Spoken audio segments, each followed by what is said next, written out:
Hello बच्चों, मैं जितेंद्र पराशर अपने YouTube चैनल में आपका स्वागत करता हूँ। ठीक है, आज कक्षा 10 का क्वेश्चन नंबर जो है कक्षा 10 का एक्सरसाइज 1.3 क्वेश्चन नंबर 1 को सॉल्व करने वाले हैं। तो वीडियो को बिना स्किप किए हुए शुरू से अंतिम तक देखिएगा। ठीक है, तो चलिए क्वेश्चन नंबर 1 का शुरुआत करते हैं। तो क्वेश्चन आपका है, सिद्ध करें कि √5 एक अपरिमेय संख्या है। √5 क्या है? एक अपरिमेय संख्या। देखिए, जब भी इस टाइप का क्वेश्चन हो, ठीक है, कि किसी भी संख्या को आपको ये साबित करना है कि वो अपरिमेय संख्या है, तब आपको जस्ट इसका जो है ना विपरीत मान के चलना होगा। विपरीत क्या मानना होगा? जैसे कि यहाँ पे दिया हुआ है आपको अपरिमेय संख्या है, तो आप ये मान लीजिए कि माना कि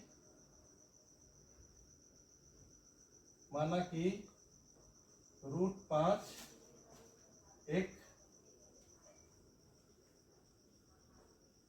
परिमेय संख्या है। ठीक है, यही आपका विपरीत हुआ कि वहां अपरिमेय बोल रहा है, आप उल्टा मानिए कि √5 क्या है? परिमेय संख्या है। ठीक है, अच्छा, अब जब √5 एक परिमेय संख्या है तो आप इसको लिख सकते हैं कि √5 क्या है? परिमेय संख्या है। तो परिमेय संख्या का रूप कैसा होता है? p/q के रूप में होता है। ठीक है, आप यहाँ लिख सकते हैं ब्रैकेट में, देखिए q does not equal to 0। ठीक है, यहाँ कॉमा दे दीजिए। ठीक है, लेकिन p q है क्या? p और q है क्या, पहले ये जानना। तो सबसे बड़ी बात है कि आप पढ़े होंगे कि परिमेय संख्या क्या होता है? वैसी संख्या जिसे p/q के फॉर्म में लिखा जा सके। तो हम मान लिए हैं कि √5 क्या है? परिमेय संख्या, तो इसको p/q के फॉर्म में तो लिख ही सकते हैं। ठीक है, दूसरी बात, p/q के फॉर्म में किसको लिख सकते हैं? आप पूर्णांक को लिख सकते हैं, इंटीजर्स को लिख सकते हैं। तो आपको यहाँ पे लिखना होगा जहां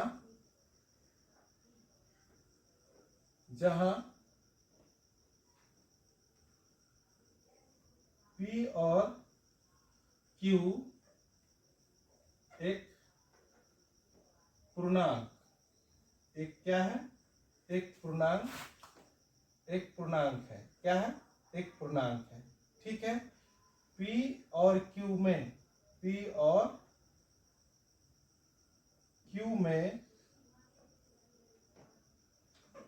केवल एक उभयनिष्ठ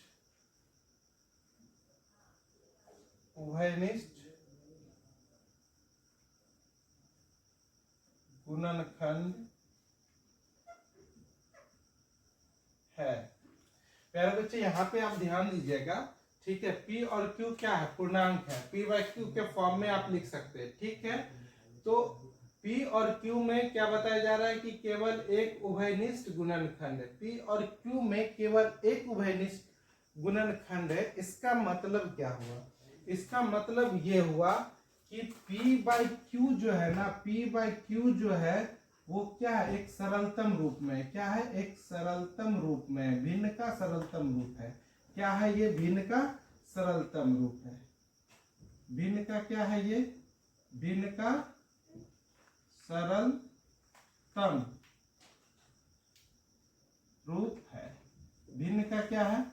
भिन्न का एक सरलतम रूप है। क्लियर हो गया? ये ध्यान में रखिएगा कि भिन्न का सरलतम रूप है। अगर सरलतम रूप आपको समझ में नहीं आ रहा तो आप इसको इस तरह से समझ सकते हैं, जैसे कि 9/5, 9/15 लेते हैं, तो ये सरलतम रूप में नहीं है। ये सरलतम रूप में नहीं है। क्यों नहीं है? क्योंकि इस दोनों में 3 कॉमन है। 3 के पहाड़ा में, जैसे 9/15 है ना, तो ये सरलतम रूप में नहीं है। क्यों नहीं है?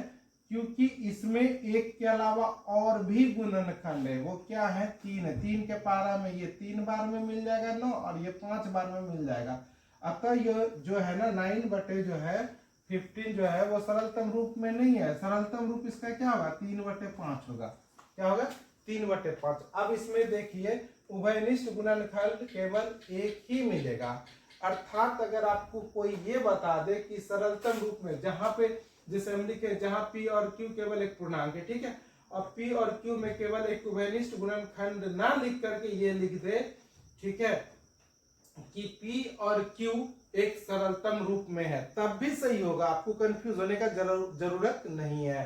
क्या बोले हम कि जहां पे लिखा हुआ p और q में केवल एक उभयनिष्ठ गुणनखंड है, अगर ये बात नहीं लिखे और उसके जगह पे ये लिख दे p बाई q जो है ये भिन्न का एक सरलतम रूप है, तब भी आपको कंफ्यूज नहीं करना है। यह सरलतम रूप नहीं लिख करके क्या लिख दे, सअभाज्य संख्याएं हैं, क्या लिख दे, सअभाज्य संख्याएं हैं, तब भी आपको कंफ्यूज नहीं होना। ये तीनों शब्दों का मतलब एक ही है, इसीलिए किसी टीचर के द्वारा अगर पढ़ाया गया है तो शब्दों का जो है वो अलग अलग उपयोग किया जा सकता है, लेकिन इसका ये मतलब नहीं कि आप कंफ्यूज होए, पता नहीं कौन सर क्या पढ़ाए, ये सर क्या पढ़ा रहे, ठीक है, तो ऐसा नहीं करना है।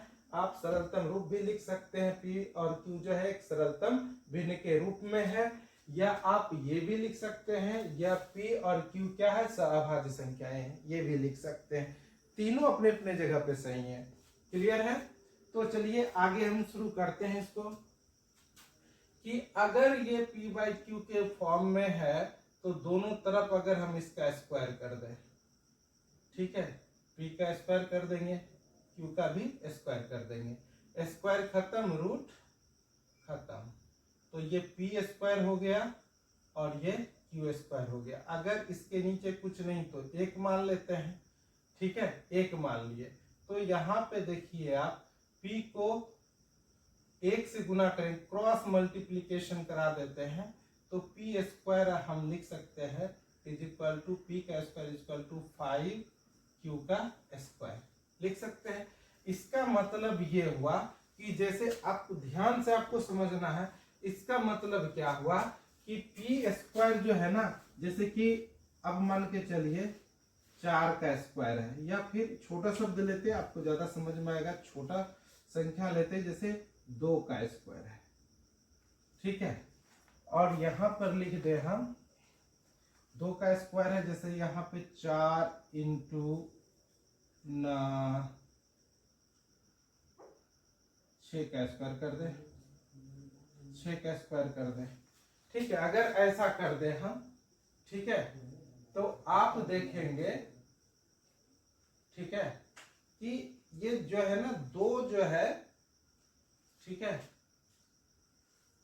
एक सेकेंड, इसका मतलब ये हुआ, ठीक है, कि p स्क्वायर बराबर 5q का स्क्वायर दिया हुआ है, जैसे कि 15 है, ठीक है, तो 15 को हम क्या लिख सकते हैं, 1 गुना 3 गुना 5 ऐसा लिख सकते हैं ना।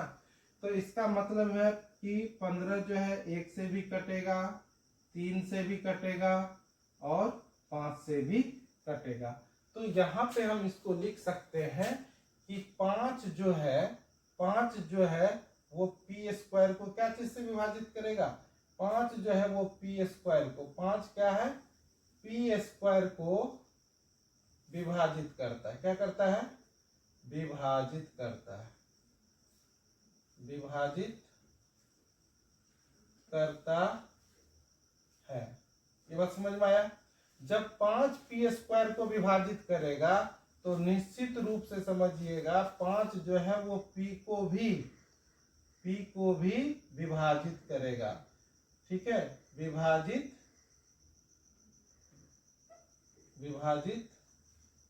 करेगा। क्लियर है? ये बात समझ में आया? अगर नहीं समझ में आया तो आपको हम समझाते हैं, इसको समझिए। सपोज दैट कि अगर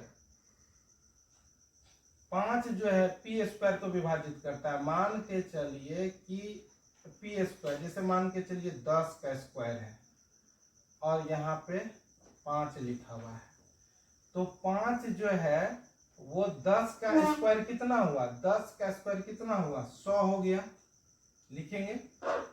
5 जो है अगर इसकी जगह पे हम q स्क्वायर लिख ले, सपोज दैट यहाँ पे q है, ठीक है, तो q स्क्वायर लिख ले, तो क्या 5 आकर के 100 को भाग दे पाएगा कि नहीं दे पाएगा, बिल्कुल दे पाएगा।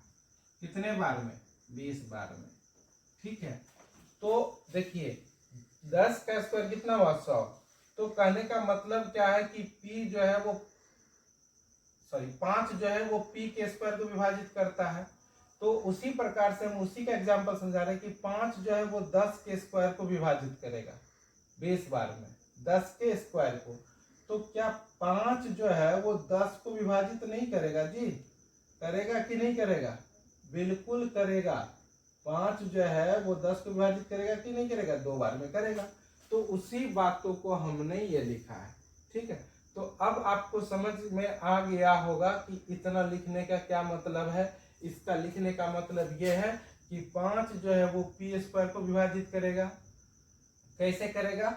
5 मान के चलिए 10 का स्क्वायर 100 होता है, तो 100 को विभाजित कर रहा है, और 5 के टेबल में 5 के पहाड़ा में 10 भी 2 बार में मिल रहा है। ठीक है, तो कहने का मतलब कोई संख्या किसी संख्या के स्क्वायर को विभाजित कर सकता है, तो वो संख्या उसको भी विभाजित करेगा। इसमें तनिक भी संदेह आपको करना नहीं है। ठीक है, तो थोड़ा सा एग्जाम्पल था, उसको आप समझ ही गए होंगे। तो चलिए आगे स्टेप में बढ़ते हैं। अब हम यहाँ पे लिख सकते हैं, ठीक है, कि फिर से पुनः माना, ठीक है, p बराबर 5x। आप ये x के जगह कुछ भी मान सकते हैं, x के जगह आप कुछ भी मान सकते हैं, मान लीजिए, कोई दिक्कत नहीं है। आप इधर भी स्क्वायर कर दीजिए, उधर भी स्क्वायर कर दीजिए। ठीक है, 5x का स्क्वायर यहां लिख दीजिए, दोनों तरफ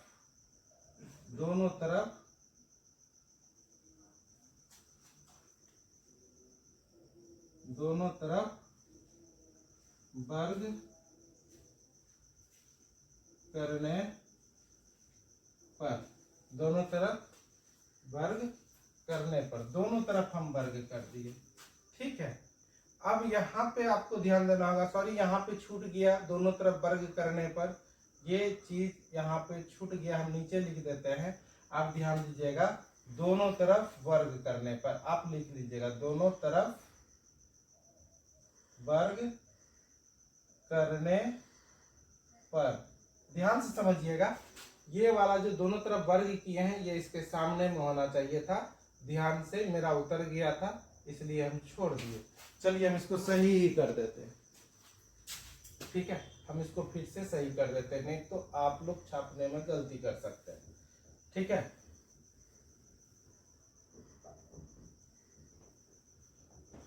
ठीक, तो कैसे सही करेंगे? सही भी करेंगे, यहाँ पे लिख देंगे। ठीक है, उभयनिष्ठ गुणनखंड यहाँ लिख देंगे, दोनों तरफ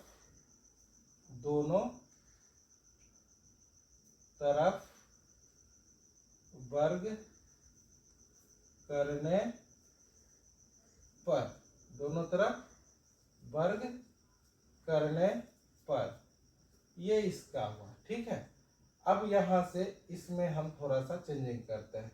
क्या पी स्क्वायर जो है, जैसे लिखे थे पहले, बस उसी को, पी स्क्वायर जो है वो 5 को नहीं, 5 जो है पी स्क्वायर को उल्टा लिख रहे हैं।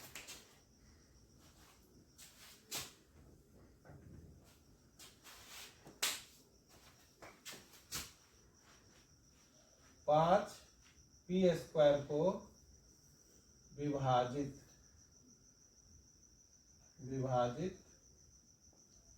करता है। ठीक है, इसीलिए 5 जो है वो p को भी विभाजित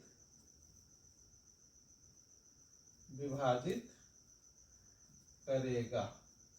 क्लियर है? ठीक है, उसके बाद हम लोग चलते हैं पुनः, फिर से हमको मानना पड़ेगा। कैसे मानेंगे? तो जो आप जिसका वैल्यू निकाले हैं, ठीक है, जिसका वैल्यू आप निकाले हैं, इसको समीकरण आप 1 मान लीजिए। ठीक है, समीकरण 1 ऐसा आप मान लीजिए, इसको समीकरण 1 मान लीजिए इसको। ठीक है, तो ध्यान से देखिएगा, जिसको आप समीकरण 1 माने हैं, ठीक है, तो P, ठीक है, तो आपको स्क्वायर नहीं लिखना है, क्या लिखना है? सिर्फ P लिखना है।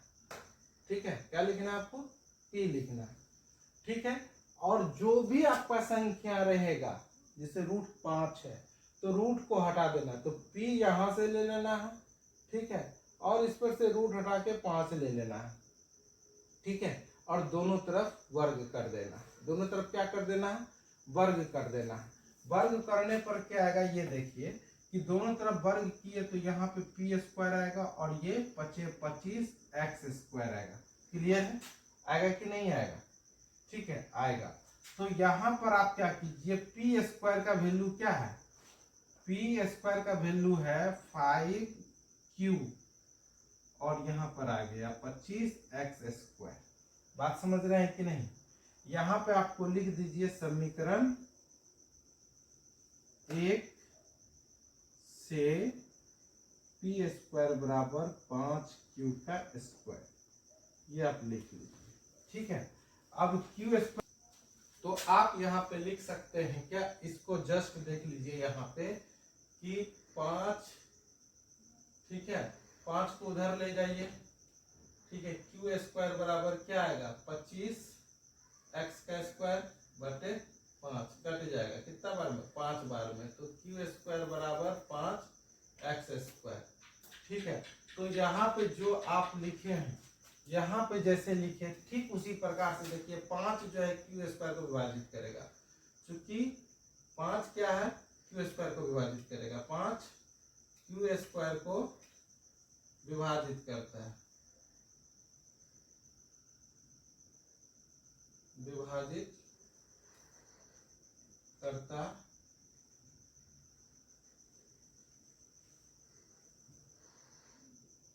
5 क्यू को भी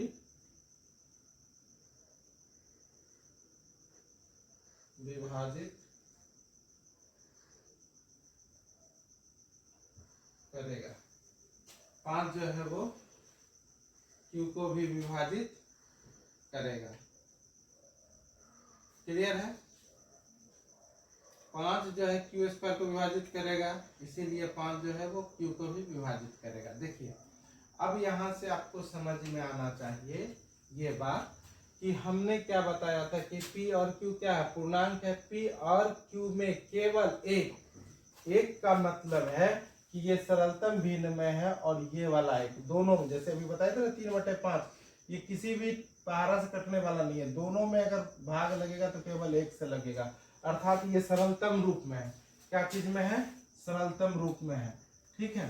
तो यहाँ पे हम ये बताए थे कि P और Q में केवल एक उभयनिष्ठ गुणनखंड है, लेकिन हम क्या साबित कर दिए कि देखिए P जो है ना वो 5 से कट रहा है, मतलब P का गुणनखंड 5 है, फिर उसी प्रकार से P का गुणनखंड जो है 5 है, सॉरी Q का जो गुणनखंड है वो 5 है। तो कहने का मतलब ये हुआ कि हम माने थे ये कि दोनों में केवल एक उभयनिष्ठ गुणनखंड है, लेकिन यहाँ से साबित हुआ कि P का गुणनखंड 5 है, मतलब P में और भी एक गुणनखंड है, क्या है? 5 है, और वही गुणनखंड किसमें भी है? Q में भी है। अर्थात हम एक मान के चले थे कि दोनों में केवल एक उभयनिष्ठ गुणनखंड है, लेकिन साबित क्या हो रहा है, P और Q में एक के अलावा और भी गुणनखंड है, वो गुणनखंड क्या है? तो 5 है। अतः हमारा कथन जो है वो क्या हुआ? विरोधाभास कर रहा है, मतलब जो हम मान के चले थे वो हमारा गलत साबित हो रहा है। तो यहाँ पे लिखेंगे लिखेंगे अतः यह कथन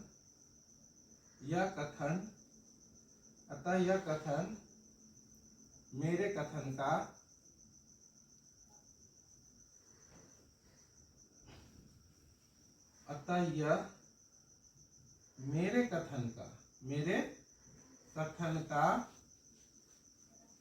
का विरोधाभास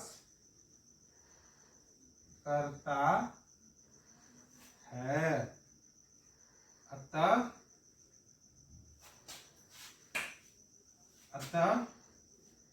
रूट 5 एक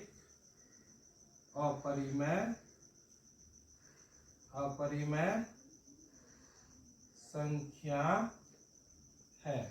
क्लियर है? ठीक है। अतः ये मेरे कथन का क्या हो रहा है, विरोधाभास कर रहा है। अतः जो हम मान के चले थे कि रूट 5 क्या है, परिमेय संख्या है, तो ऐसा तो नहीं हुआ। तो जब मेरा कथन सही साबित नहीं हुआ, इसका मतलब क्या है कि जो वो कह रहा है कि रूट 5 अपरिमेय संख्या है, तो साबित हो गया। जब मेरा माना हुआ गलत हो गया, तो जो वो बोल रहा है वही ना सही है। सपोज डेट कि आप कोई बात हमको बता रहे हैं, हम बोल रहे हैं कि नहीं ये चीज नहीं है ऐसा, ठीक है, तो वो आदमी बोलता है ठीक है चलो नहीं है तो दिखा दो। तो जब हम अपना चीज को दिखाने गए उसको, तो पता चला साबित करने के बाद कि नहीं हम जो बोल रहे थे वही गलत है। तो जो बोल रहा है वो सही है, तो वो कथन क्या हुआ आपका, वो सही है। ठीक है, तो हम उसका जस्ट अपोजिट चले थे कि नहीं भाई रूट 5 जो है ना वो एक परिमेय संख्या है, लेकिन ऐसा हो नहीं पाया। जब नहीं हो पाया, इसका मतलब जो वहां पे बोला जा रहा है वही सत्य है। तो इसीलिए हमने ये लिखा है कि यह मेरे कथन का विरोधाभास करता है। अतः रूट 5 जो है एक क्या है, अपरिमेय संख्याएं हैं। Thank you.